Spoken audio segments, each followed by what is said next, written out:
Ang pagpanarbaho isip barangay Tanod ug purok leader sa barangay Maghaway, Dakbayan sa Talisay mo sa gisubay nga anggulo sa Talisay City Police sa pagpusil patay sa biktima. Ang report live pinaagi ni Fem Marie Dumabok. Fem.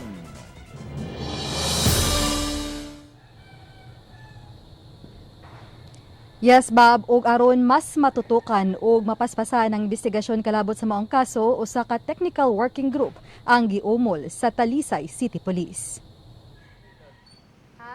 Busy sa pagpamintal ug pagpanindot sa payag sa Purok Lumboy 1 si Efren Bunghanoy, 41 anyos. Kauban niyang iyang asawa ug duha ka mga anak niyang miduol kaniyang nagbinugtong nga lalaki. Og mitangkugo pagpusil kang Bunghanoy nga moy hinungdan sinanali niyang kamatayon. Kanang pagpamintal niya, nawauwan lagi mingaw kayo sa kay tao. Na may tao ko nung doon kita yung asawa. Nagtuog mga utana. Ibutol na kalit, kuyawang ini buto babaw. Mamito siya sa mga wana ada nagubo na. Sa nakuha nga CCTV footage sa Talisay City Police, makita ang pagsibat sa suspetsado nga nagsulobag itom nga long sleeve og full-faced helmet ug misakay sa pink nga motorsiklo. Gilagway sa kabanay sa biktima nga maayong tao ug walay kontra ang biktima. Subay niini gisusi sa kapulisan kung ang pagpatay kang Bunghanoy may kalambigitan ba sa iyang pagkatanod ug pagkapurok leader. Maayom to siya.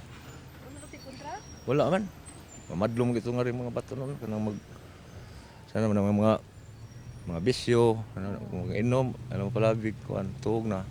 Wala ko kuan to ni ma'am kay naram sa ko dire.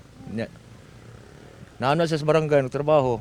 Sa ihabang pagka-barangay Tanod, naaba siya na kontra, naaba siya na sa pagtrabaho niya sa barangay Tanod, naaba siya nadakpan, naaba siya sa performance sa iyang duty, naa siya na silo, na kontra. Naay information na naa siya gibantayan na land na on dispute siya pero amo pa na siyang i-check pa na muna. Ganihang buntag gitagbo ni Caballes ang mga investigador sa Talisay City Police alang sa subsob nimong investigasyon kalabot sa krimen o guban pang kriminalidad nga nahitabo.